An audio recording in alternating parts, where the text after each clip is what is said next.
It's the LIA Cast, a show where a couple of visual storytellers get together, talk about some topics that confront people in the world in and around visual storytelling. We think really hard about this stuff, so you will too. My name is Jersey Droz, cartoonist and teaching artist. That other guy over there is? Hey, I'm Rob Stenzinger, game designer, user experience designer, stuff like that. How's it going, man? We have a special guest today. Returning to the show, our Obi-Wan Kenobi ghost is back. Ryan Estrada. How's everybody doing today? Yeah, doing awesome, Ryan. Sorry for talking over you. How's it going?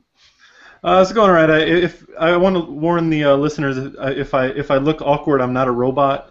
I just threw out my back while sleeping last night, which apparently means I've become an old man. And I immediately forgot about it. Like I'm used to whenever you do the intro, I always do a little dance, and I started doing it and just almost killed myself. So I'm trying to play it cool and just sit exactly like this. You have to be chill. Well, actually, that'll help with the bandwidth on this one, actually, right? I mean, there'll be less video encoding that needs to happen as we're streaming this thing live. So Ryan Estrada, for those who are new to the show, Ryan has been on many times, and there's a reason he's been on many times, because he is incredibly awesome and lends a lot of really terrific insights to the show. But who is he, if you haven't heard of him? He's a cartoonist. He's an adventurer. He's a stand-up comic. He's a radio show host. Game show host. What else am I missing here? Slam poetry. Let's see. You said comic artist, right? I mean, that's a huge one. He's a recurring lean into art Jedi ghost, partially because of all of those things, but also, I mean, he has this propensity to like figure out clever ways to solve creative problems and crank out a lot of work. And we have paid homage to and have been playful about his propensity to automate things and whatnot. Oh, that's true. That a speed comicer on top of all this other stuff. But yeah, okay. So my first thing that I'm gonna level at you, and this maybe could even be curveball, and this is something I've kind of dug at a lot on the show in the past, but it's something that I think a lot of people struggle with, even to this day. Like as somebody who teaches comics classes and talking with young people and their parents, I have parents who are worried about their kid's future. Like, oh, my kid wants to be an artist. That means they're gonna die poor and alone. And I tell them, like, no, there's all these things they can do with the skills of a cartoonist, but then you see adults kind of buckling under that, like, hey, wait a second, adulthood is about specialization. Pick a thing, get really, really good at it, because otherwise you're going to be a dilettante. Right, Ryan? About doing a little bit of everything. Just try everything. Just, as I've said on the show many times before, I'm a guy who's moved to a new country every year, had a completely different job, completely different life, and some of the stuff we're going to talk about today is all the random weird things that I've done and how it's helped my career and helped my art. I don't even know how to attack this one. I'm trying to think of devil's advocate questions, but I'm in such agreement with you that I don't even know where to begin. Rob, do you got something? Well, okay, so we could take another angle. It's like, what, that? So you're the special one then, Ryan. So you're the comic artist who is the world adventurer. How could anyone else do that? Well, it's kind of something anyone can do. Just be open to new experiences. And I've talked before. I don't remember which show it was I talked about it, but I have a challenge that I give myself called the Not My Thing challenge, where if I ever catch myself turning down an opportunity because it's not my thing, I have to do it. Like it's often just like a movie that I wouldn't normally go see. If someone invites me to go, I'm like, no, I'm not into that kind of movie. I'm like, oh, gotta go now. Or seeing a play. Like that's how I ended up going to see like Scandinavian ice ballet, and like I end up like if I see a concert on the street and it's like full of old grandmas listening to like the Korean pop music of the '60s, and I'm like, oh, that's not my thing. I'm like, well, wait. Maybe old music, but it's new to me because I wasn't in Korea in the '60s. So let's go see a concert, and just kind of have new experiences that I never would have otherwise. And all of these experiences, which for other people they might be movies. For me, it's been like move to Costa Rica because I saw a sloth video. I am a little bit crazier with it, but if you just are open to new experiences, you can have a lot more to say, and you can make a lot better art. Okay, it occurs to me that this is something that school is supposed to do for you, right?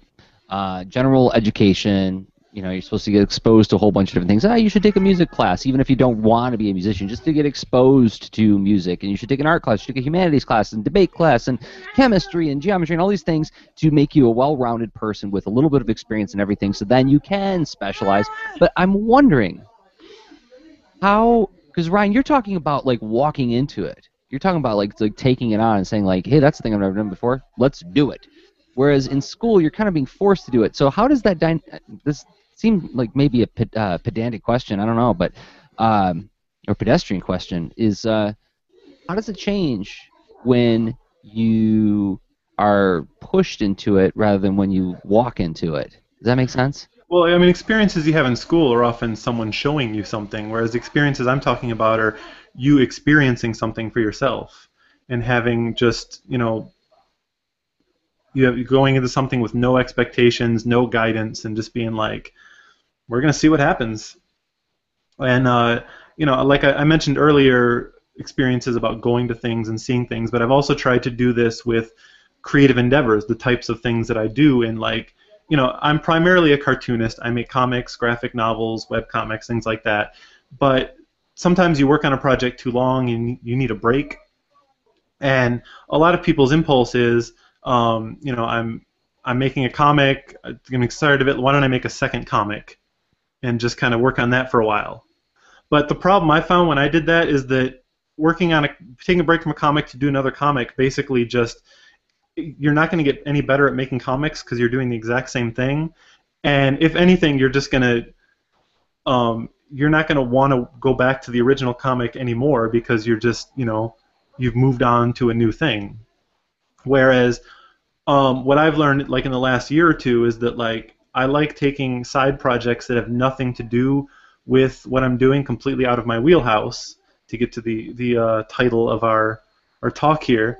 And some of the things that I've done in the last year are like I started doing spoken word, I started doing stand-up comedy, I started doing slam poetry, I was doing Shakespeare in the Park, I started hosting radio shows, and all of these things are completely nothing, like what I did before. They're not comics, but in doing all of them, it's made me better at making comics and made me more excited to get to doing comics because I've learned something and I want to see if I can put it into practice.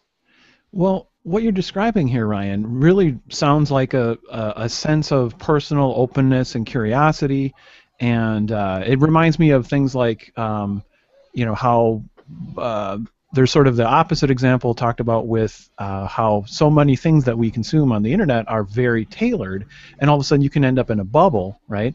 Mm-hmm. I think that it reminds me of that sort of situation where you sort of are creating a way to be bubble-proof, but that's you. But then, how are you? Let's see. There's almost like, are all of these endeavors things that you have started up solo, or are there also like, well, you've somehow, gone through interviews and have been accepted into tribes where you can provide DJ skills or whatever, right? And that's almost like it's because it's not just you that's open in that picture. It's also like you're gravitating toward people with opportunities that are open to trying someone who hasn't been that thing all their life. They haven't been that certain specialty. Like I said, the way it works for me, like I said, the Not My Thing challenge is about not turning down opportunities, and all of these were things that popped up in the communities that I was part of. Like I just started going to events in Korea, and like one day someone gets up on a microphone and says, we're doing Much Ado About Nothing, and we need a couple more actors. Who wants to do it? And I'm like, all right, whatever. Never acted before in my life, except I was in a play in high school and I had one word, but yeah, I'll do it. And then someone announces there's a spoken word event. I'm like, sure, I'll go up on stage. Just these are all things that other people organized, and then I started doing it, and before I know it, I'm like part of the central leadership of the group and planning, helping direct my own plays and all kinds of stuff happening. That's right. You directed a play and streamed it live on Google Hangouts, did you not?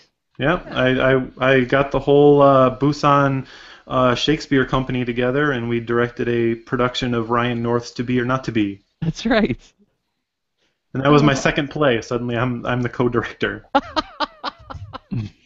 Okay, well, I would say I was originally the director, and then the assistant director, who is a much better director than me, was just getting sick and tired of me not being a good director and not doing everything, so he just like did all the work. So I'm like, I'm just gonna say we co-directed it. I want to round back on something that Rob was kind of pointing at earlier when he was doing that devil's advocate question of, well, you must be special because you can do these things. You're in the audience, somebody says, hey, we need some actors for this thing, and you go, hey, sure, why not? There's a certain kind of openness and relaxed attitude I would imagine that is required for you to do that, because for a lot of people, let's face it, for a lot of people, they'd be nervous about such a thing. Right? Oh, I'm not going to do that. That's scary. I'm not going to get in front of a bunch of people. I haven't acted before. What qualifications do I have to even be thinking about doing acting? So So my question is, do you get nervous, Ryan, or are you pretty much relaxed all the time about this kind of thing? I don't have the thing in my brain that allows me to be not open to new experiences. Like for me, it's like new experience. Yes, I'm in. Like if I've done something twice, then I'm like, eh. But new experience, I'm all about. But like the thing about joining with these communities is that like the people in charge, they know what they need, and like, you know, I joined the play, but it's not like I wasn't playing like Benedict in the play. Like I wasn't one of the lead actors. It was like, we need the guy to play the judge that has like 4 lines, or we need someone to play the guard that stands in the background. These are like very small roles that, you know, and so if you go in and audition, they'll know what part you can do and what part you can play and how you can help. So you don't have to be afraid of like, you know, being cocky and being like, you know, I'm the best. I can totally act in the lead in this play. You just kind of see what part there is for you in the group, and just be surrounded by people who are doing different jobs and learn as much as you can from all of them. So there's a certain amount of trust that you have that they know what they need, and they will put you where they need you when you're entering and engaging with a community. Yeah, well, I mean, you know, their job is to, you know, as a director, is to make the best play possible, and they know acting, so if you suck, they're going to know it, and they're going to kind of put you in the background where you need to be. Like, they're your second pair of eyes so that you're not embarrassing yourself by doing something that you're not ready for.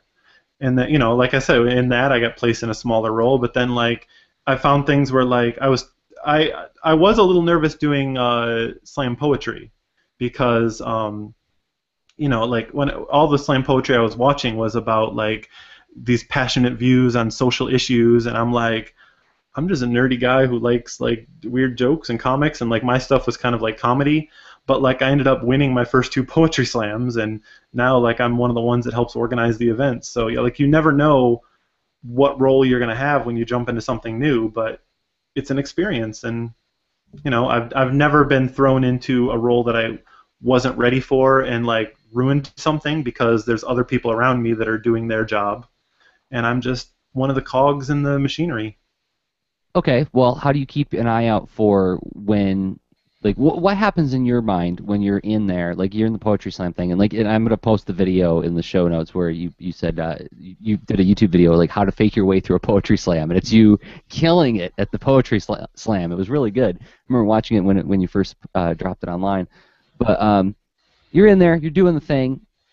What are you noticing when you say, hey, this is something I'd like to be more involved in? And then, so that's the first question. What are you noticing when like, what's the trigger that makes you determine whether or not this is something I want to do more versus, I did it once, that's fine, I'm going to walk away from it? And then 2, once you've found out, like, oh, there's the trigger, I want to be in this more, how do you get more involved? How do you go from being background guy playing the judge with 4 lines to co-directing a play?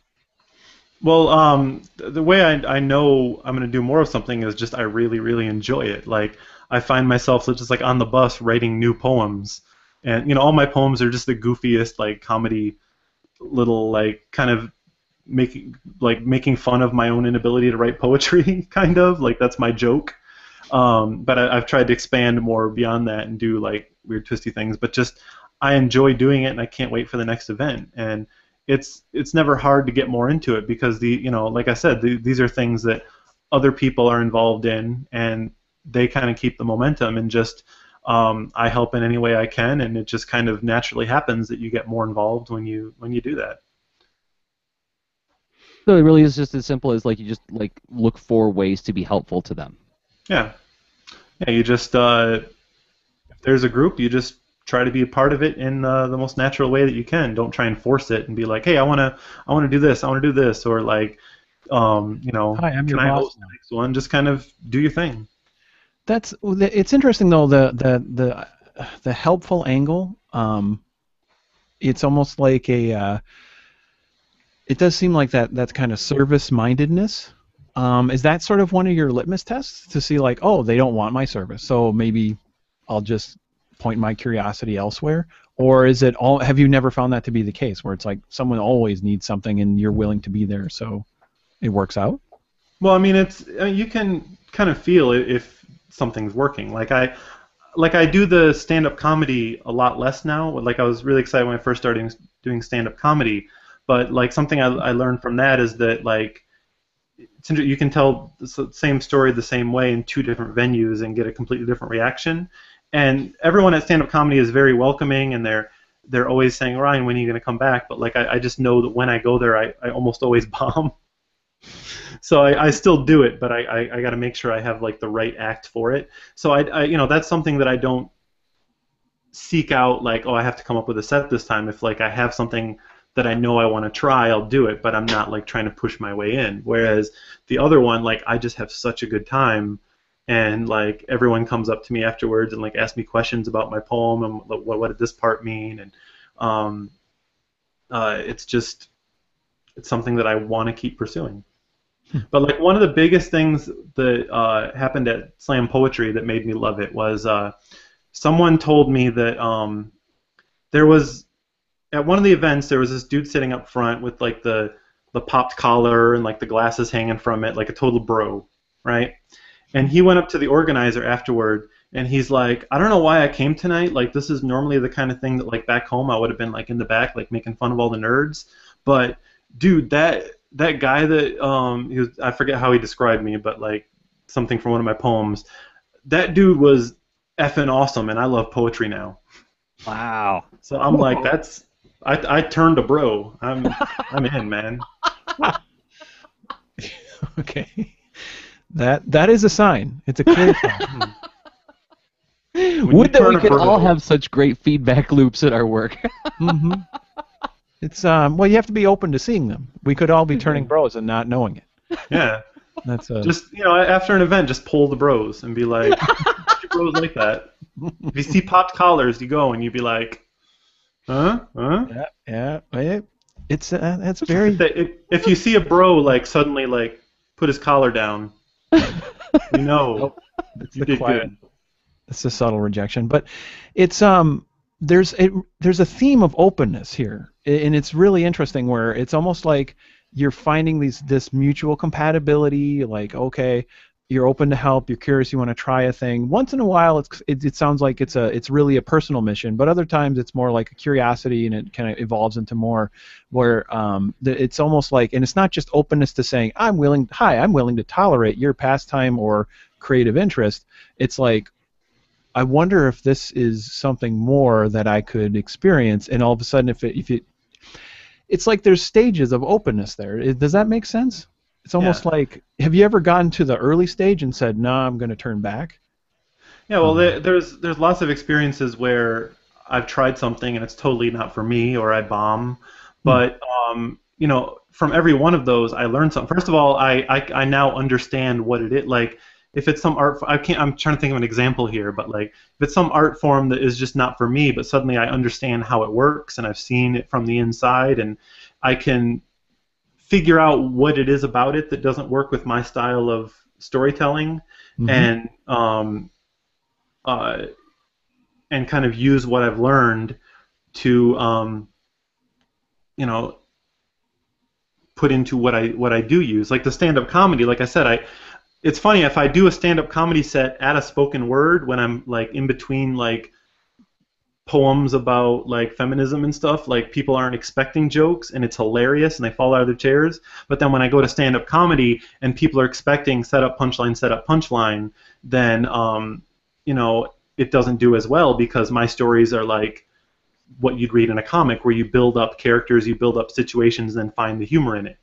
So, when I don't do well, it's not like I go home and cry because I bombed. I'm like, that's interesting. Now I get the difference between what I do and what they do, and I can decide, do I want to give a shot at like structuring something the way that they do, or do I take what I've learned from bombing to double down on what it is that I do in my comics?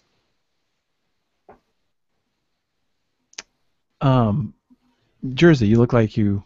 No, I was actually giving you a nonverbal saying. I'll hand it off to you, Rob, if you got something there. But all I was going to throw on is that this almost, and I know this is not your intention, right? This is just you. This is a natural inflection of who you are, but it reminds me of like Taoist principles. Of the Tao, a Taoist would say, when strife or friction or disharmony happens in your life, the response, the harmonious response, is to say, isn't that interesting? Not, oh, woe is me, and oh gosh, life is hard after all. Oh, I guess I failed. Post me on the fail blog because I sucked today. But to say, isn't that interesting, as a moment of curiosity, to say, okay, what can come out of this? How can I spin this energy in some kind of like useful way for myself, rather than getting all bound up in self-pity? But I'm not. It's something that I wanted to parallel there. This is something that healers preach, and Ryan just does this as part of who he is, right? Well, what I can say is, as I said, from all of these new things I've tried, I've learned things that have helped me be a better cartoonist. So if you want, I can go through the things that I've done. Just I don't want to go through everything all the weird experiences I've ever done, because that would be a week-long show. But I can go through the creative groups that I've joined since I came to Korea last time, and tell you how it's affected my comics. Please, let's go there. All right. Well, first of all, I talked about the first one I joined was the spoken word. And this is an event called Words Only, and it's just kind of, you can go up to the microphone and read anything. Some people do poetry, some people do short stories, some people read things other people wrote, but it's just any kind of spoken word. And I joined, and I started telling my adventure stories, maybe some of the things I've already made comics about, some of the things I plan on making comics about in the future, and I would write it as a monologue and tell the story. And it was amazing that it's like getting immediate feedback, just figuring out, I didn't expect people to find that part funny, or everyone was kind of dozing out at this part, like this must be boring.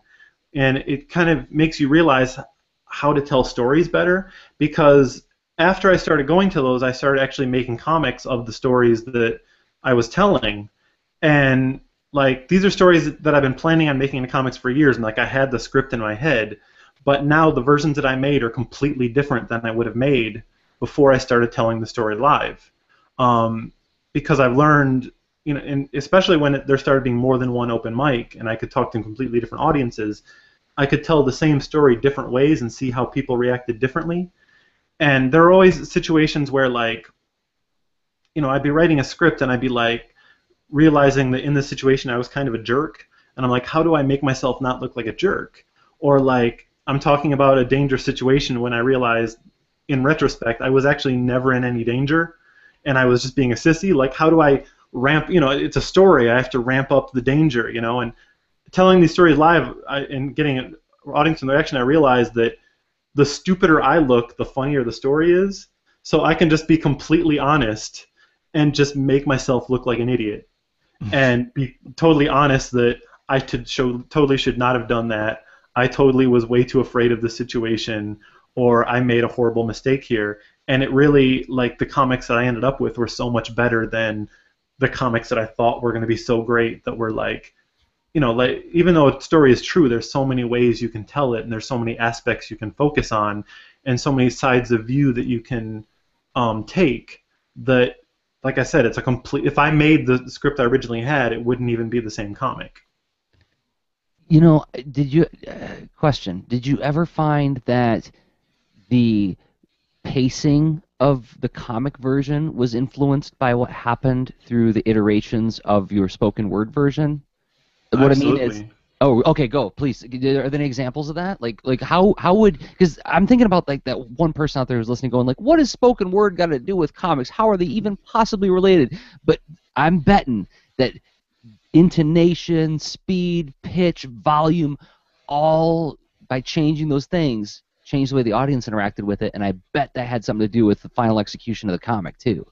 Yeah, well, like I said, just doing the same story in different venues, like I realized that like if I have half a second longer pause before one word, I'll get huge laughs, and if I just say the sentence quickly through, I get nothing. So like you realize, oh, that's the laugh line, and you need to let the so you add another panel in there, or you know do all that Scott McCloud stuff where you make this panel longer so people like it takes them a moment to read it, and you know you realize what you know you realize that even when you're writing words, people have to process it, and you learn to read your scripts as though a human being is processing panel by panel what they're seeing, and sometimes something isn't funny until they've already realized what you're talking about, or you know that at the beginning of a sentence you're setting up an expectation, and then you twist that expectation. But if you just cram it all in one panel, then you don't give them time to have that expectation.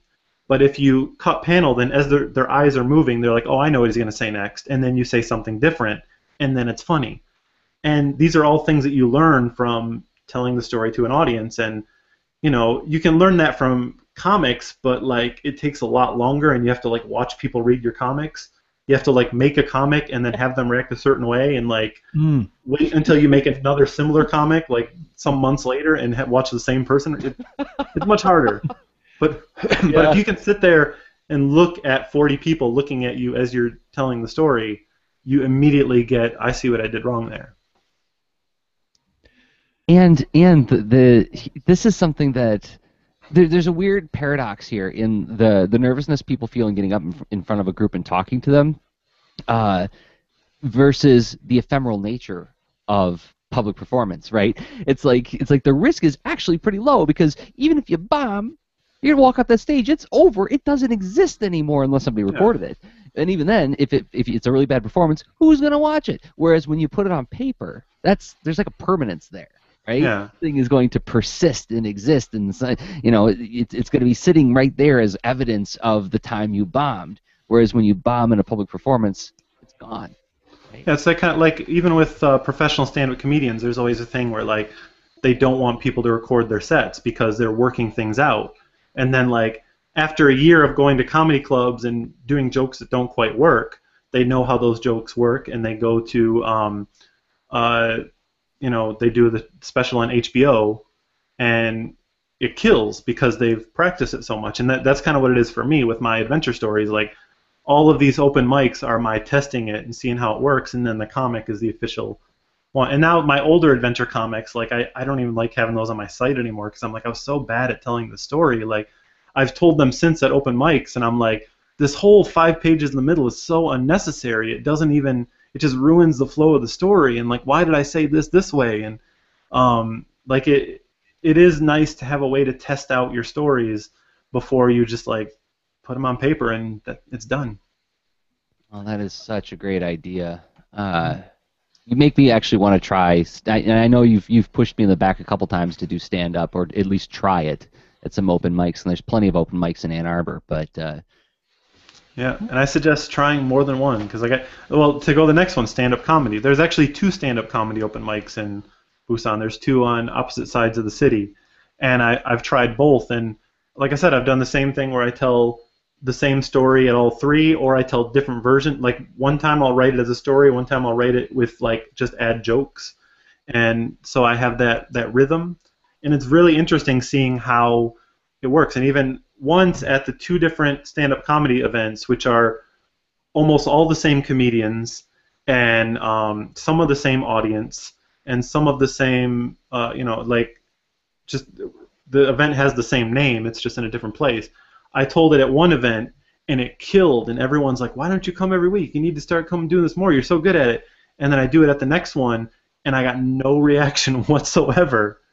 And so, like, you learn, and you learn really simple things that affect, because with that day, what I realized like I couldn't figure out why everyone was bombing that night. And then what I figured out was in a comedy show, there's something very important about the first row, because the first row is kind of the litmus test for the whole audience. If the first row laughs, everyone laughs. If the first row doesn't, no one laughs. So what I realized was I had sat up in the front row, and I have heard every single one of these comedians' jokes 100 times because I've been to all the events, so I know all the punchlines. So I wasn't laughing.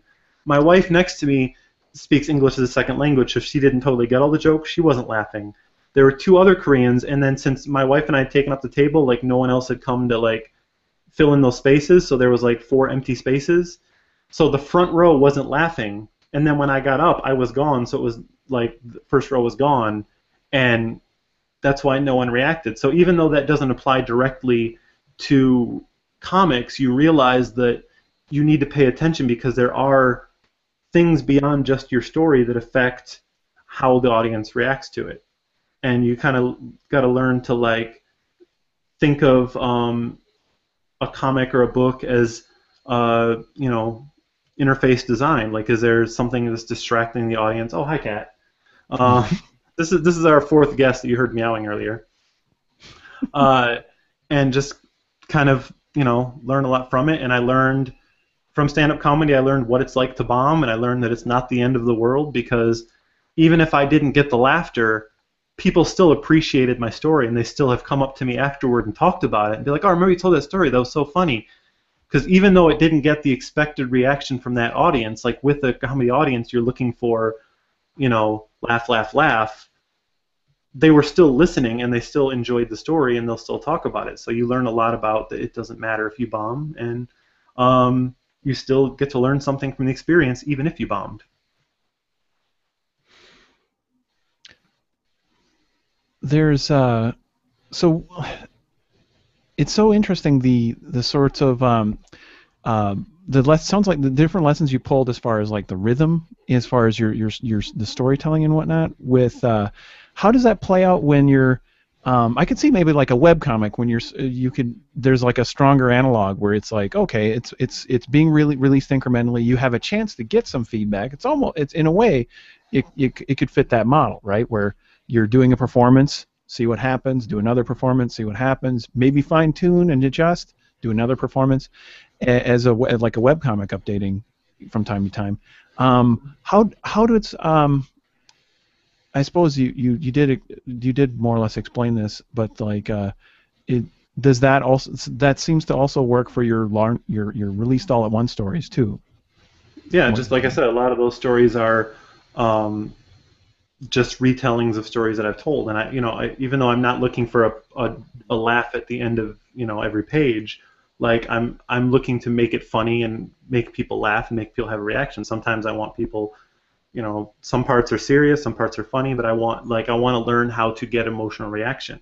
And while you can get feedback from doing a webcomic, like when people aren't in front of you, basically the feedback you get is I really like that or I didn't like that, and you don't know why. You don't get to see what parts, like it's not like you get to watch their eye move across the panel and know like what part you lost them and what line they didn't get.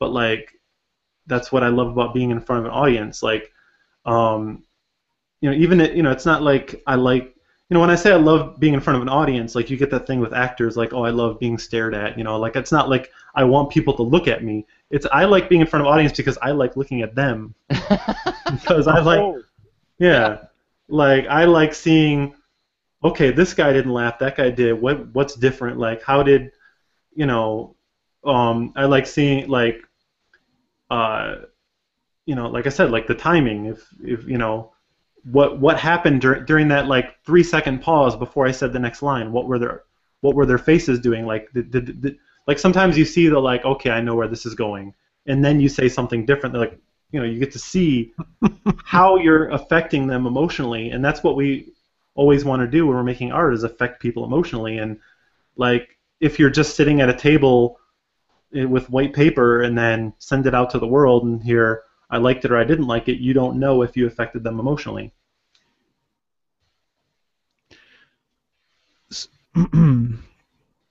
So should I move on to Yeah, I was the going to next ask if one? you wanted to go on to the next one, slam poetry.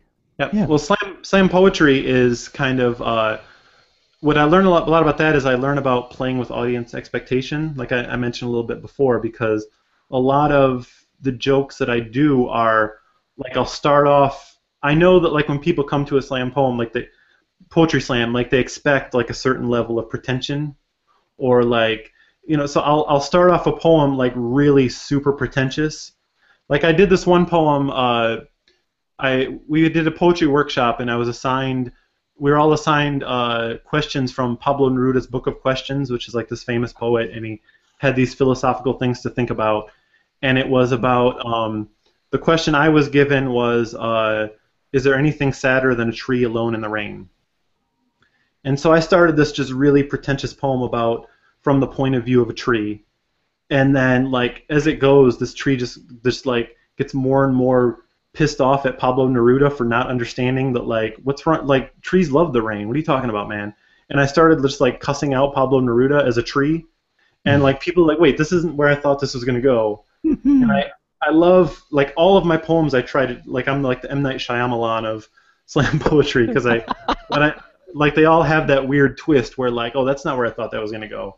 And I love seeing like if I put that sooner, if I put that later, like what does the audience do? Like how long do I pause?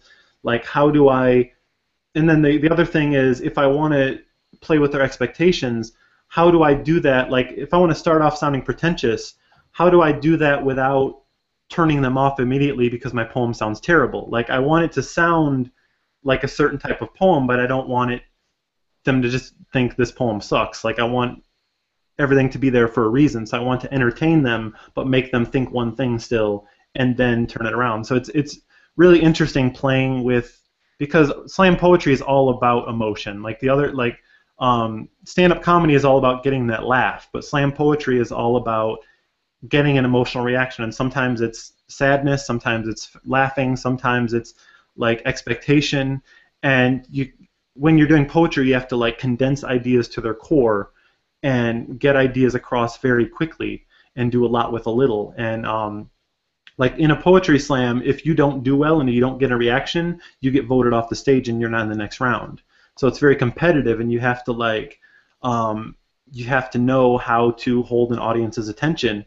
And like I said, by being on stage and watching them, you know exactly where you're losing them and where you're getting them back. And that's definitely something you can use when you're making comics.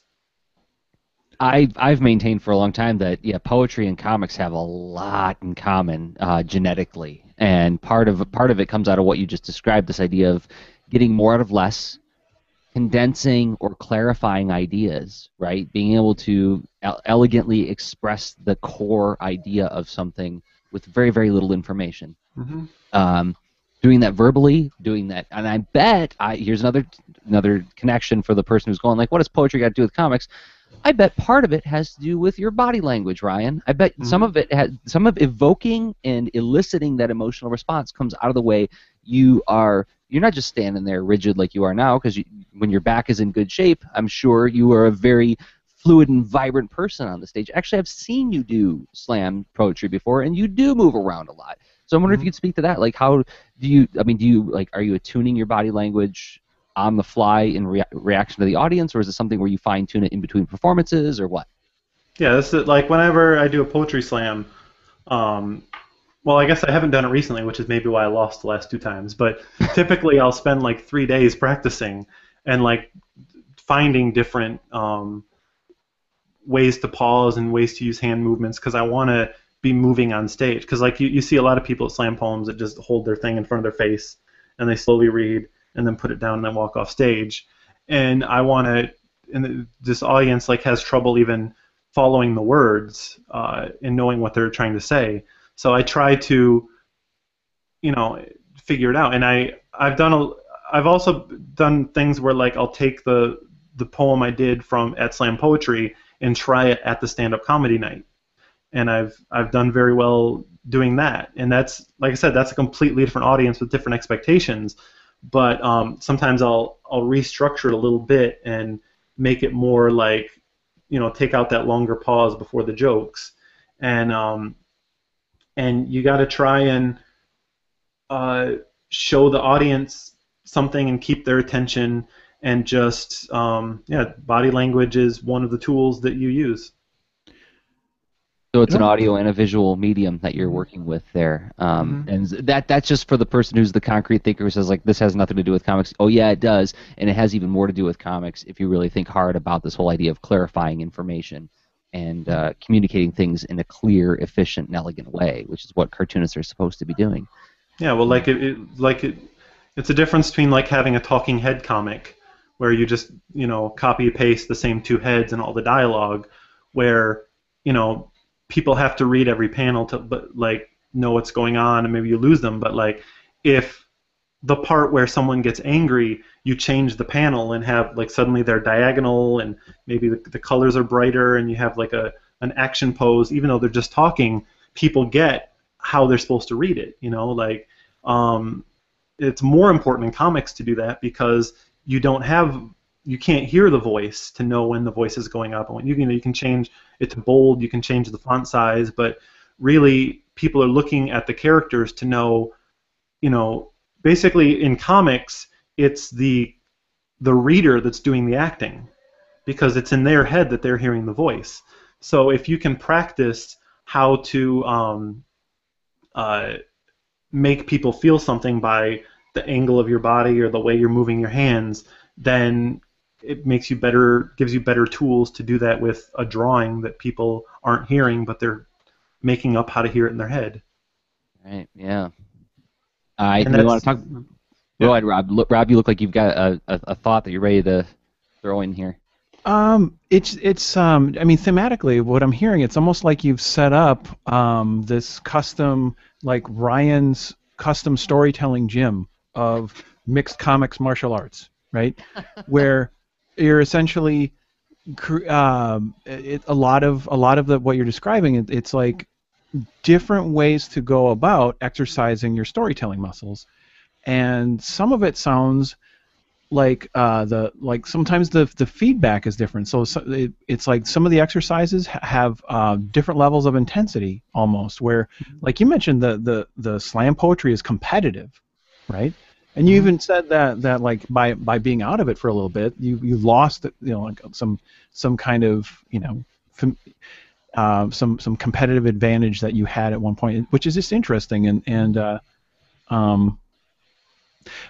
How do you does that kind of ring as like somewhat sane, or like how do you go about collecting these things, or realizing like there's a particular muscle that I need to work, and I want to make sure I'm doing it in a relaxed way or competitive way? How does that work?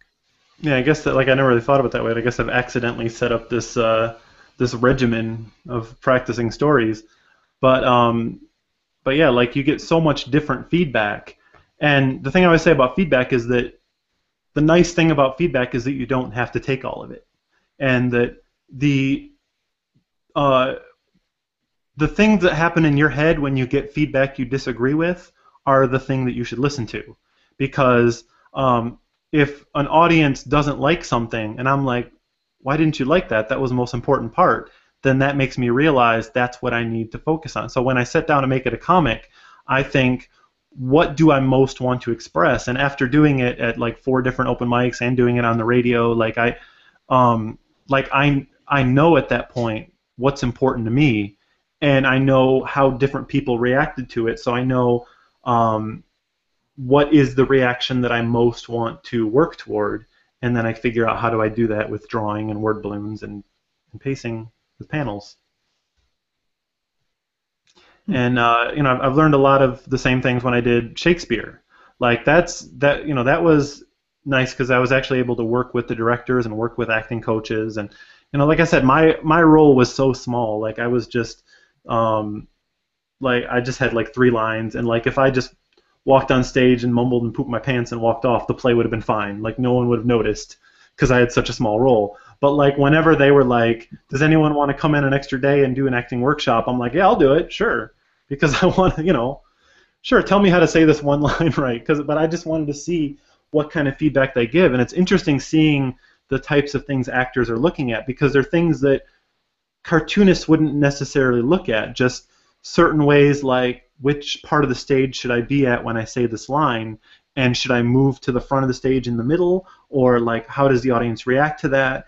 And like when we're making comics, usually, especially people that do really simple styles, like if you got a character with like the dots and the line for mouth and like very simple character, you want to show a lot of emotion, but you don't have much range. Like, if you can put the little like this for angry eyes and this for happy, like you have a little bit to work with. But when I realized like there's a lot less when you're on a stage, because like my problem was they're asking, my characters was supposed to just like be indifferent and mumbly, and like, but the problem is I'm doing Shakespeare in a park. I'm on a stage. People are sitting way up a hill. There's an ocean behind me, and there's airplanes flying over our head. I have to yell loud enough so that the grandma in the back row, who it would take me 10 minutes to walk to her, can hear me. So I'm like, how do I express bored indifference while shouting to that grandma?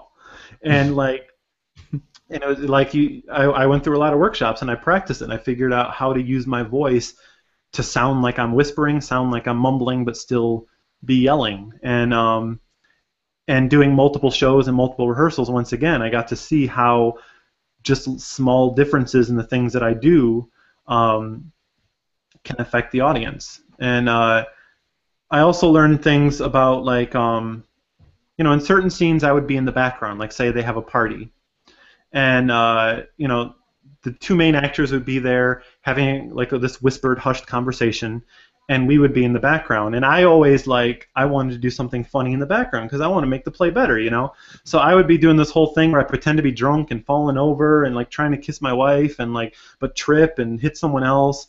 And then I realized I'm completely ruining the play because the audience is watching me knocking people over and not listening to this very important scene that the entire play hinges on. So like that made me realize when I'm drawing comics, like, we think that like the more time we put into a background, the better our comic is getting. But like I realize I'm putting all these in-jokes and billboards and like the stuff in the background. I'm taking the focus away from the main characters. Like in a comic, like people are focusing on the words. You have like half a second that they skim down and look at the drawing. Like if they're not seeing the main character and getting what you're trying to say, they sure know how much hot dogs are and the sign,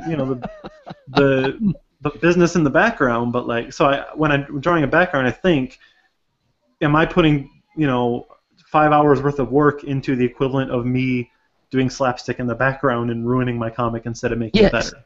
Stealing the scene. Yeah. Right? That's what they call it. They call it like scene stealing. Like when and actors do this all the time to one another, like as like a playful kind of thing, where some of them will be fidgeting with something in the foreground in order to like try to keep the audience's attention, pay attention to me, right? But also you're talking about, and this is something that I teach in my comics classes, is blocking. And it's a theater term for where are the elements on the stage. And there's certain rules, certain like rules of thumb and accepted ideas about like don't turn your back to the audience unless it's for like some like really specific effect.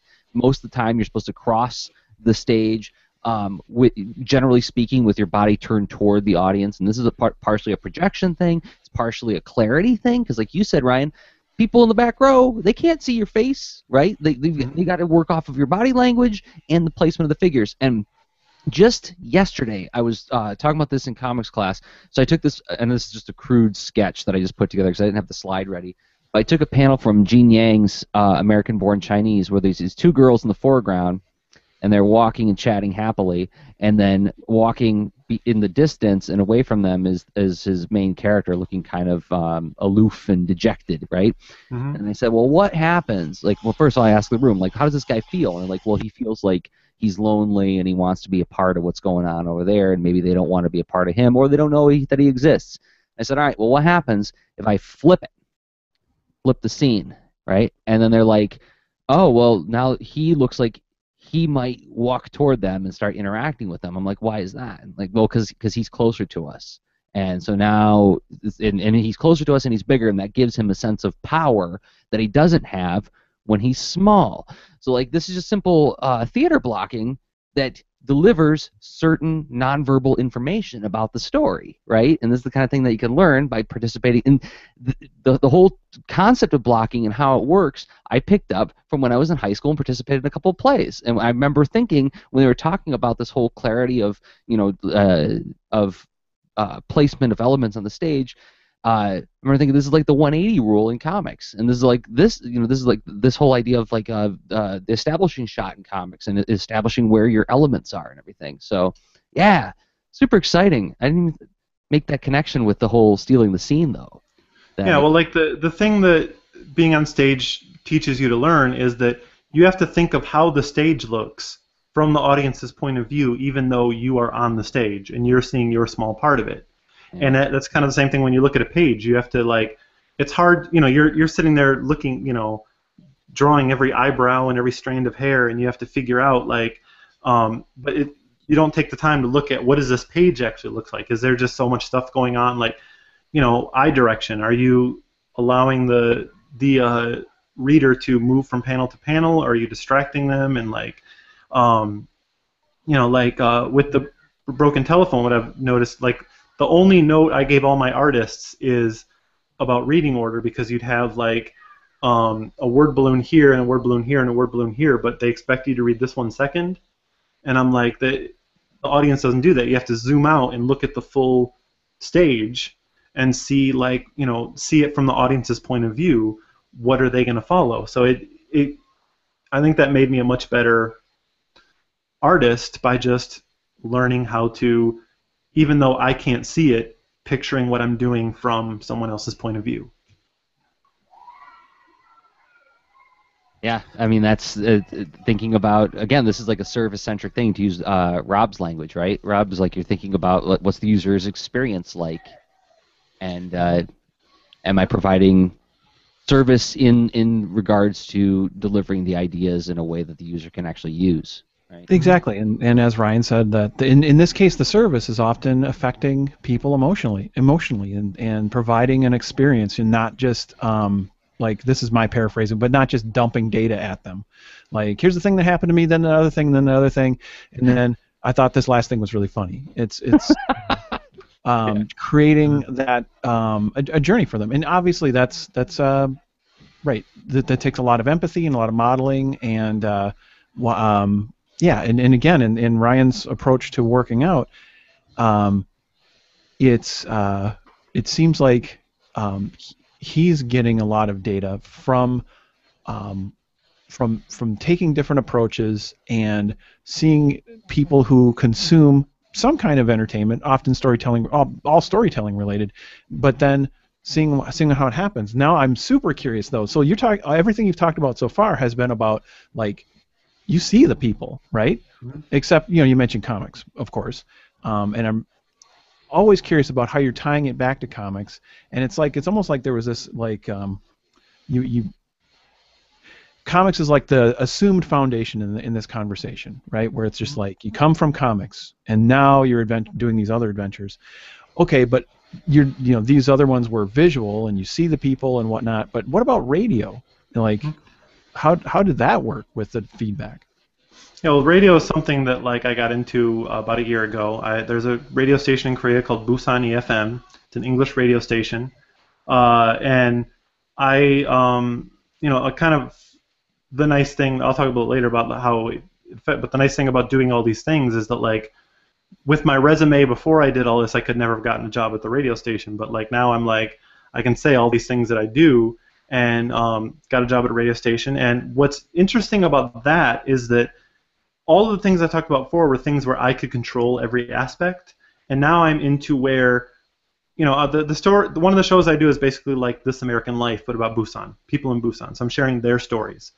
So I'm taking stories from other people and turning them into little mini episode of stories around a theme. And so I've had to learn, first of all, how to get the stories, and just listening to stories is hugely helpful, because, like, there's few jobs where it's socially acceptable to just be like, hey, stranger, can I come to your house for 2 hours and just you tell me stories? And they'll be like, yeah, and I can just totally do it and bring a microphone, and it's not creepy, which is if I could just do that without having a radio job, I would just do that all the time and just meet people on the street and be like, "Will you tell me stories for 2 hours?" And I would do it. But now I'm allowed to do it. What's this for? Yeah, oh, I just like hearing stories. So I've gotten to hear people who are great at telling stories and like passionate, and I've gotten to hear people who just maybe have interesting stories but are terrible at telling them. I've gotten to talk to people who have no stories whatsoever, but think they're great at telling stories and will tell me about the most boring experience for 2 hours. And my job is to take this 2 hours of audio and make a really interesting 7-minute audio clip. And it's fascinating to like see how you can take a story and make it interesting just by editing. Like maybe everything that happened is interesting, but like they went off on this like 5-minute rant in the middle of like complaining about the guy at the service counter that like had nothing to do with anything, and it lost the audience. Or maybe like they gave away the punchline at the beginning, so you just move that bit of audio to the end. Or like maybe they just have too many pauses between their words, so you just like you just have to sit there and like at the end of a word cut 3 seconds, cut, take that out, and then after every word. And like if I could put there like a feature film of just like nothing. If I took out all the ums and uhs and like mouth noises, like, and just figure out how to take this story and even like putting it next to another story. Like if I have a really depressing story, like, but I have a funny story that's on the same topic, like I figure out which one do I put first, which one do I put second, or do I start a story, go to a different story, and then come back to that first person and figure out what kind of reaction you can get. Like, I don't know if anyone listens to Busani FM. I don't know if anyone, like, I don't know if any of the listeners we do have speak enough English to get what I'm trying to do, but I put way too much work into this just because it's fascinating for me to work with these stories. And, like, I've learned so much how to try and get the best out of people, and I've gotten better at even collecting the stories to begin with and know what questions to ask people. I know when to jump in and when to not jump in. Like I've listened to some early tapes where like I was interviewing this guy and I was trying to get a story for a certain episode on a certain topic, and he kept jumping in with the story about a car crash, and the day before I'd had someone tell me a story about a car crash, and it was just like complaining about insurance, and it was just the most boring thing ever. So I kept just like, okay, that's cool, and going back to what I wanted to talk about.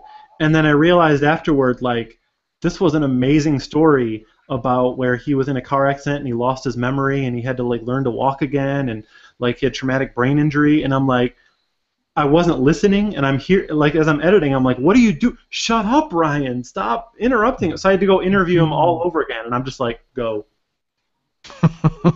And like, you learn when to just let things happen and when to take control, and you learn how to improve on things that you thought you couldn't control. And even before and after the clip, I have to interact with the host. Like, we have our banter, and I have to see, like, I have something I have to express, but I can't control how she's going to react.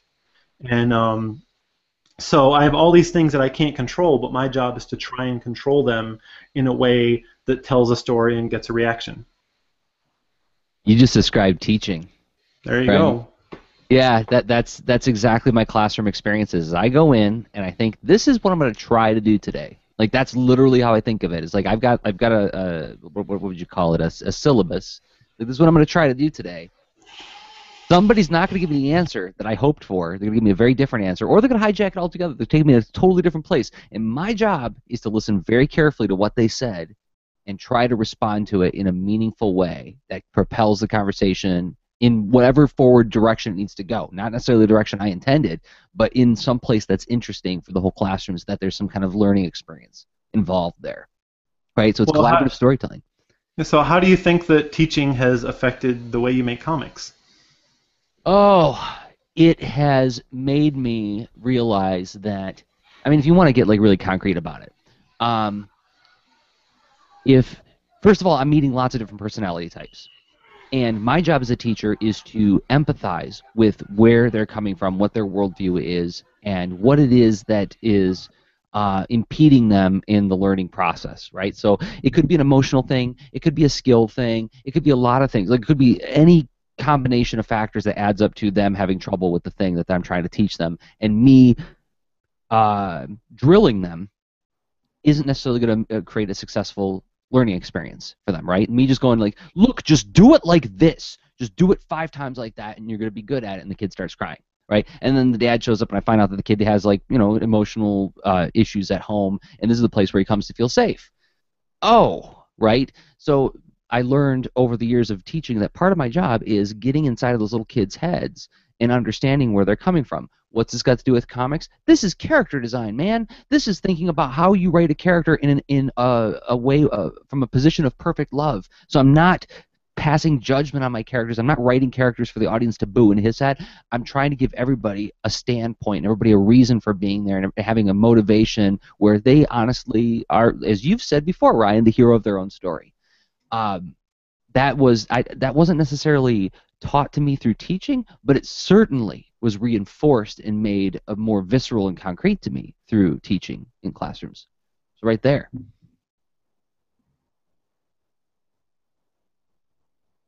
I was done. Sorry. I think, hey Ryan, I think you are muted. Oh. Okay, I'm back. There you go. Okay. Sorry. Yeah, my wife is using the blender, so I hit the mute. Oh, okay. Well timed. But yeah. So like I think I am in roughly the same kind of boat as you, Ryan, where I choose different things to pursue that, if they're not directly related to comics, they at least contribute to my main passion of comics, right? Yeah. Well, for both of you, what about podcasting? Has podcasting affected the work that you do in any way? I know it has for me, but I want to hear from Rob on this one. Let's see. Well, I think yeah, it has in a few different ways, with participating in exploring rationale live and on the spot, and also participating in a similar dialogue to what you described, Ryan, and what you described, Jersey, where attempting to be in the moment and explore something harmoniously together, whether that's taking another perspective to purposely take a devil's advocate angle, or what's funny is, like, to take a devil's advocate angle, I've found it listening very, very deeply helps a lot, as opposed to doing something, you know, half-hearted or taking it's fun to guess and improvise, but yet if that's informed by seeing hopefully where the other person was going, then I could, which to me has helped my work, because I do a lot of group facilitation, and also designing, and then conveying that design and rationale, and helping others participate in it. Anyone who sees it will have some kind of reaction, and I need to understand what would be a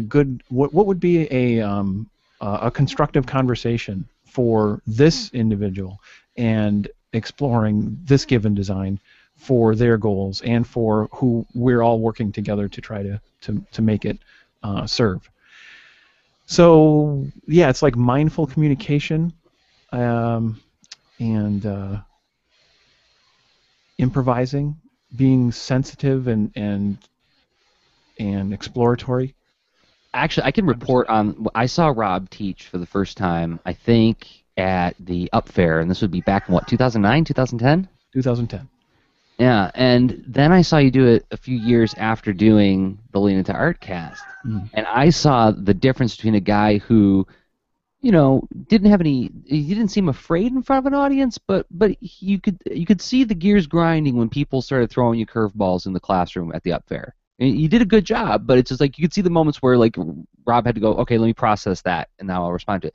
I watched you go from that to when you're at Kids Read Comics a few years later, and you were like swimming in the water, and the kids were pelting you with things. You're like, no problem, katang, katang. I can deflect and push it back at you, and I got a follow-up question for you, young man. I watched you get a lot more at ease with improvisation through doing this thing, right? Because that's what doing a podcast is. A lot of the times, like you were describing, Ryan, when you're doing the radio show, is you're listening hard to what people are saying, and you're trying to think of, okay, what's a good follow-up for that, and also, what am I going to talk about as soon as we're done with that follow-up? And what am I going to say if I ask the follow-up and they give me no answer or something completely off base or something out of left field, right? So it's mentally very taxing to have conversations with people that are meant to be listened to by others. What do you say, Rob? Also, to add on to that, it helped me become much more comfortable with the fact that I have wrong assumptions, piles of them, and I want to just get better at getting them out and facing them, and having that kind of sense of openness and curiosity and more vulnerability has been helpful to get through to design better things, to have better conversations, and that works. Those qualities I feel are things I use all day long, every day, practically. No, so it's been a great creative gym of sorts. Mm-hmm. Yeah. Well, do you guys find beyond learning something, like do what I mentioned earlier, like when okay, I'm not muted. Just wanted to make sure that time.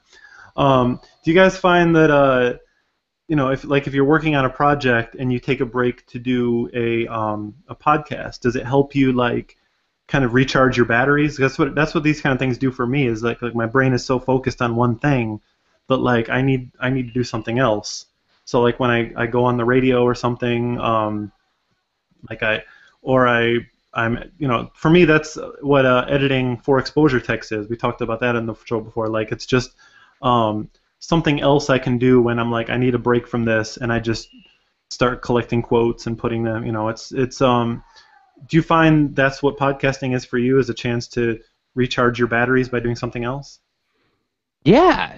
I mean, because I actually did a talk at the Ann Arbor District Library several months ago about the 5 ways my career was enhanced through just doing podcasts alone. And I won't go into the whole thing here because we actually talked about it on a past Leonard episode, which we'll look up and put in the show notes. But one of the things is that it connects me with my peers because I'm giving them a platform with which to talk about their work and what their interests are and their passions are, right? And it's a safe way where they don't have to do any prep. I can just say hey, you want to come talk about your thing on my show, and I'll handle the conversation. All you got to do is show up, right? And then that not only gets me better connected into my field, but talking with people who share the same interests and struggles and pain points and challenges. Having a conversation with those people is recharging. We need that. We need that feedback from them to know that we're not alone in this stuff. And also, yeah, it's flexing different intellectual muscles. It is a pleasurable experience to talk with people that you like, and it helps often in listening to them describe their struggles and the way that they solve those problems. It can give you insights into how to solve your own problems. Case in point, talking with Raina Telgam. Just off the record kind of thing, and this isn't talking out of school.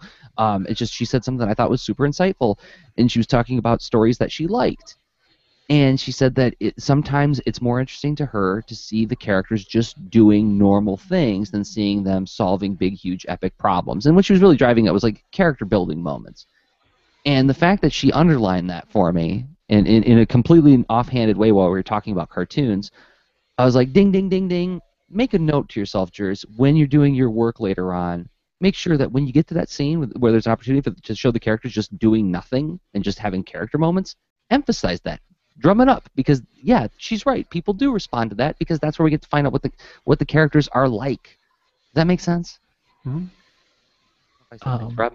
Yeah, I mean, I identify with that too, and it's especially what you're describing, Jersey, totally does remind me of what eating scenes are so awesome in comics, because obviously if someone eats timidly or they're voracious or picky or anything, yeah, it's super cool. And yet it's everyone does it, and it's so approachable. But the as far as giving energy to other projects, absolutely. For me, I have a lot of, I agree with a lot of Jersey's points, and I would add that it helped. I find it satisfying to just go through the creative act. I'd like to, like, we got to, this podcast didn't exist like an hour and a half ago, and it's about to be done soon, right? And that's a thing we made and shared, and that helps with just practicing that whole, the complete act of creating something. It's not necessarily, but since it's live performed and whatnot, it doesn't go through all sorts of like the editorial steps like you described, Ryan, where I think some of your radio production reminds me of like almost practicing editorial as well. And so like that is like an important hat to wear creatively, where it's like, you know what, there's a thing, it's in decent shape, and now editorial hat guy or gal is going to make it into awesome shape and refine it and make it hit those moments far better. Anyway, so like, but I will get that satisfaction out of making a tweet about the podcasting, or doing a blog post that mentions a podcast that we made. So like, there's like this little ecosystem of like tiny creative things surrounding podcasting that I find great exercise as well. And yeah, I'll just throw that main umbrella of, just making something, finishing it, getting it out the door. In between, like the longer projects, I've been working on a video game for, I don't know, probably a year and a half now.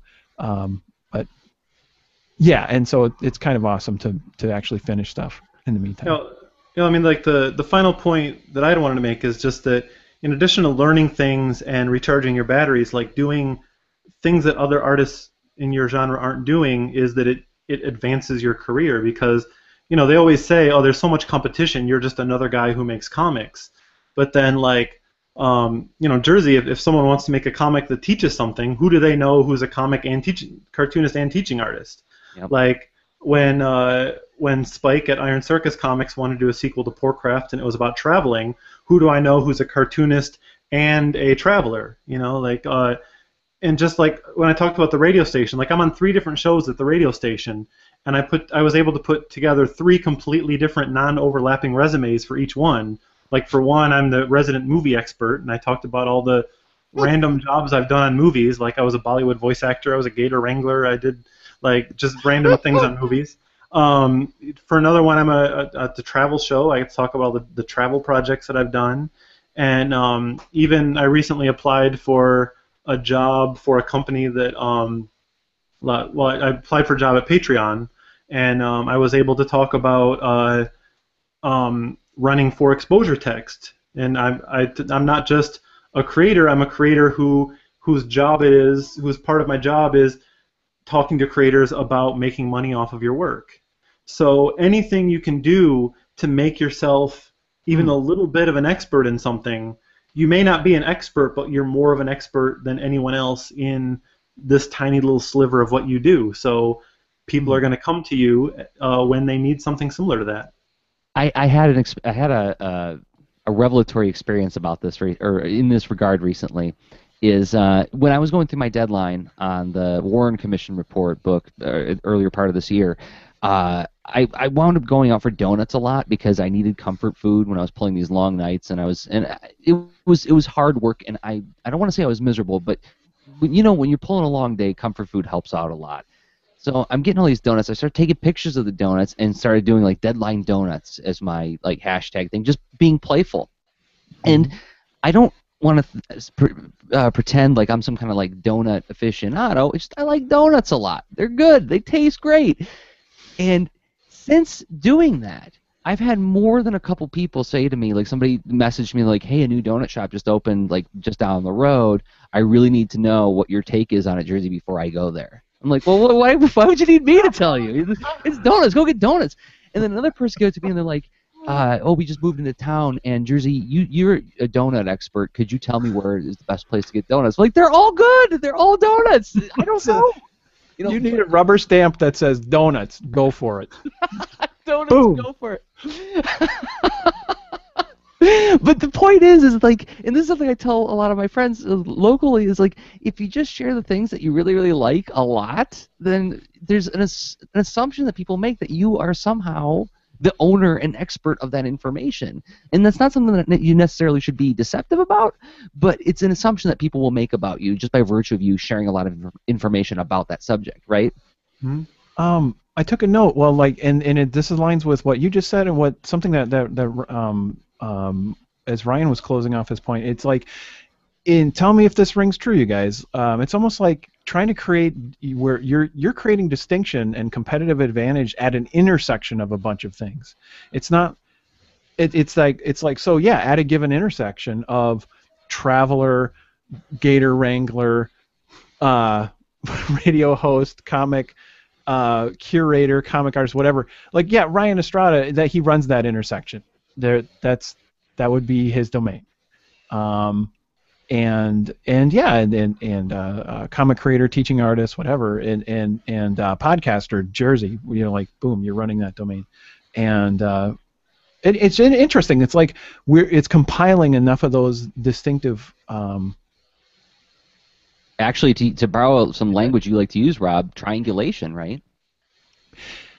Yeah. Then all of a sudden that composition becomes that's your fingerprint or whatever. Is that?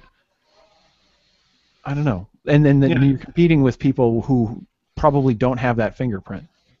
Yeah. What's fascinating is being like, for me, like, whenever people ask me what I do, it's hard to know what to say, because everyone who knows who I am knows me for something different. And like, it's interesting, like, there's always something that you do that like resonates with someone. And like, for a lot of people, I'm the guy that did Learn to Read Korean in 15 minutes.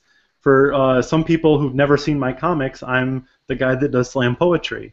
Like, the more things you do, the more opportunities you have to have people know who you are and be interested in all of the other things that you do, and share the stuff that you do that you want people to see, and then that's what they're going to find. And Learn to Read Korean in 15 minutes is at ryanestrada.com.tumblr.com. It's on your Google Plus, and it's everywhere. Everywhere.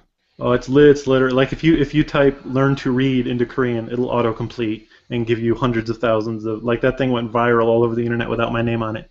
Holy moly, 270,000 notes on this comic on Tumblr. Whoa.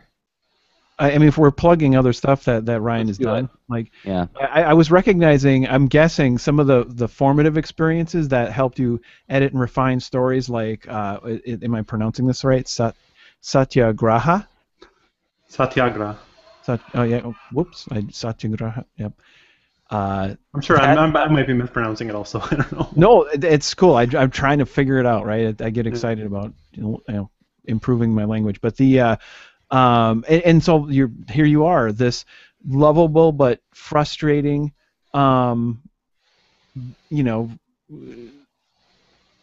righteously indignant person, and it's fun. It's a really fun adventure where you're in a situation where you're and it's like you've through practicing that story, I'm guessing you're like, okay, I guess I'm going to show myself being like, yeah, that was totally, like like I said before, that the middle, like, it didn't occur to me until like halfway through doing that comic that, oh, wait a minute, I'm the bad guy. I thought I was the good guy. Let me rewrite a few things. And it's awesome, and that was available. I got it in one of your big bundles, right? And through the whole story. Is that how people can conveniently get this still, or is it what's the best way? I've got them all. I think thewholestory.com now goes to my my selfie page. Yep. Check that. Yeah. The-whole-story.com. You can get them all for $1. Everything's $1. And Plagued. Were you hinting at those two stories, the Satyagraha and Plagued? I'm just curious, as a fan. Yeah, basically all of those stories with me on the cover, those are all things that I worked out during the storytelling things. And can I also say one thing about Plagued? So I just got to the Plagued page via ryanestrada.com. And this is just a user experience thing that we've talked about a lot in the past, but it deserves to be underlined again. I think this is so great. So you go to the page, the Plagued comic, and here's like the what's it called, like the title card, Plagued: The True Story of a Fake Apocalypse by Ryan Estrada, and it says read it below for free, or name your price for a digital download. So you break. I could just keep on reading, but I could just get it conveniently as a digital download, and it has all the formats: Retina resolution PDF, web resolution PDF, Retina resolution CBRs, video commentary, road comics, Plague the musical desktop image, bonus features. Click here to name your price. Right? Get it for whatever price you want, or just go ahead and read it right here on the webpage. But before you go, like, this is just really great user experience, and this is so well set up, Ryan. And I gotta remember to do this when I do my new webcomic coming up. Thank you. I got a lot of work. I'm way behind on my website. I've been like 6 books behind that haven't made it to my website yet. Maybe more than that. Well, you also have Broken Telephone, which is the Kickstarter campaign that you launched to do basically monthly webcomics delivered to your inbox, kind of thing. Fortnightly, every 2 weeks. Every 2 weeks. And those are still going, and they're going great. I'm really excited about Broken Telephone because since other people are drawing it, like when it's my own work, like I can't be like, dude, this is so awesome. But now since other people are drawing it, dude, they are killing it. This book is amazing. It's almost all done. Like, I've read it all, and I can't wait for everybody to see all the stuff that happens. I gave a tiny pitch of this book to someone earlier today, and literally after a couple sentences, she was like, "Oh, I got to get it. I just got to get it. It sounds awesome." So we should say we should spell out what the TV Guide pitch line is on this for those who haven't heard of this yet. Indeed. Well, Broken Telephone is this huge international crime story where every chapter follows the villain of the story before it, and everyone thinks that they're the hero of the story, and they're all rationalizing their terrible decisions on blaming it on everyone else. And each story is handed off to a different artist, and you're writing. Every story is a different perspective, so I have a different artist, a different style, and there's some cool stuff happening. That is so great. All right, so can we get to the new project that's coming up? All right, well, it's launching very soon. I'm not sure exactly what day. My goal was to get it out by the 10th. I'll probably get it out sooner. But I'm launching a comic called Gimme 5, which is, we talked before about learn to read Korean in 15 minutes. This is going to be a write-in comic, like an advice column, but instead of asking me advice, people can ask me to explain things to them in the same style that I explained how to read Korean in 15 minutes, and I will attempt to break down and teach you any complicated concept in 5 minutes. So if anybody has anything they want to learn, write to Ryan at ryanestrada.com, and I'll learn it and then try to teach you in 5 minutes. Oh my God, that is going to be so much fun to watch what subjects you wind up having to tackle. And talk about getting outside your wheelhouse. You're basically telling the world to give you homework assignments. Right? Basically, yeah. I expect to learn a lot of things. In order to teach other people, I have to learn it first. So hopefully I'll be smarter after I do this for a while. I'd definitely be more knowledgeable. That's for sure. Mm-hmm. Yeah, that's cool. Yeah, so I can't wait to where can we tune into news about this? We don't know the exact date, but where do we? It'll be premiering on ryanestrada.com. So either check that or just follow me on Twitter or Tumblr or Facebook or any of those. At Ryan Estrada, Ryan Estrada DOTCOM on Facebook, and just search for Ryan Estrada wherever you are. I'm on everything. And we'll link to all those things in the show notes as well at leanintoart.com. And even the game shows that Rob and I were on. That was awesome. I was humbled twice, and it was a very wonderful experience. Yeah, that was super fun. Asking for trouble. Yeah. That was another just weird, random, I've never done a game show before, let's do that. And that led to doing radio shows, and anytime you have a weird new experience, it leads to other weird new experiences, and stuff just happens. I think that would be my final thought on the whole thing, is that knowing people like you, Ryan, and the more people in cartooning and in visual storytelling that I meet, has taught me that there's no such thing as too nerdy a fascination, right? Like anything that you are interested in is the story that we always like to adhere to, like the classic story is like, why are you into balsa wood model building? Nerd, you're a nerd. It's something that you're taught to keep away from other people. But the thing that's changed as I get into my adulthood is that it's no, that's the part you're supposed to share. That's the part where you're supposed to be endlessly fascinated about it and share that fascination with other people, right? And it leads to interesting things. Because there's some guy out there with a mountain of balsa wood, and he's like, what do I do with this? Who can I hire to do something with this? I got $1 million here to pay him. Who am I going to... And he doesn't know about it. Yeah. Well, gosh, it was so good to talk with you again, Ryan. This was super fun. Thank you for making time to be on the Leonard Art Cast again. Anytime. Awesome. All right. So, Rob, is there anything that we need to make some noise about? Like, for instance, if people enjoyed this episode, they should go check out the Lean Into Art Patreon page, right?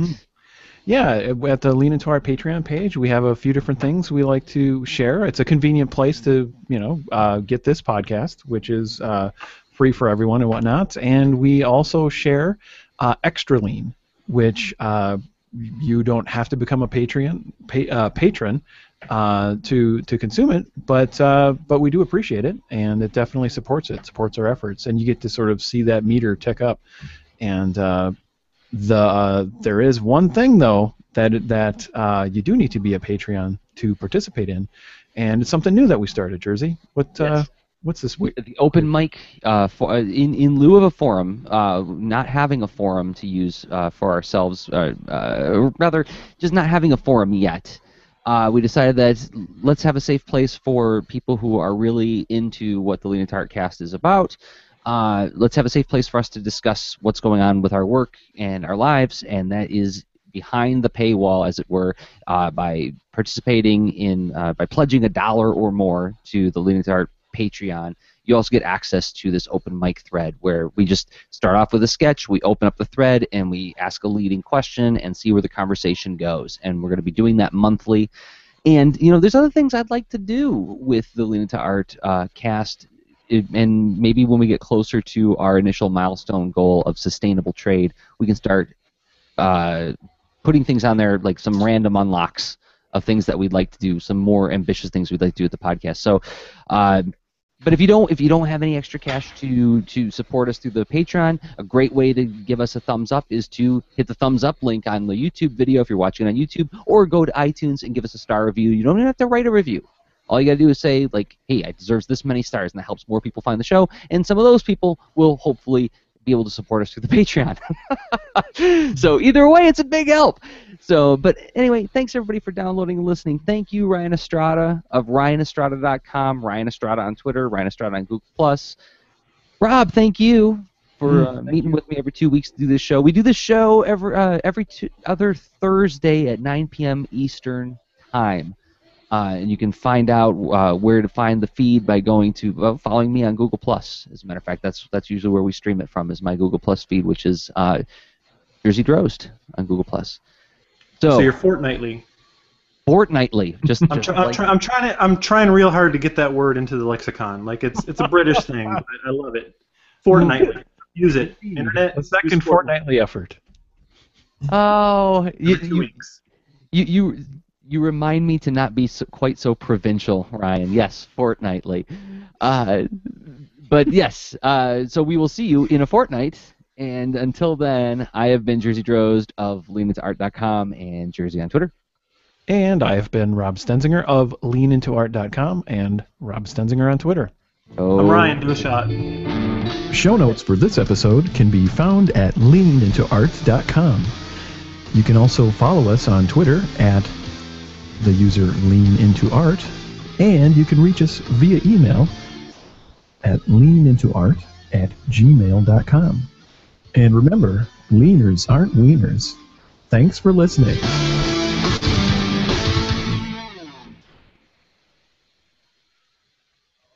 All right, I'm going to go ahead and kill the live stream. Thanks, everybody, for watching and hanging out with us tonight. Super cool. Thank you. Good night. Are you stopping broadcast?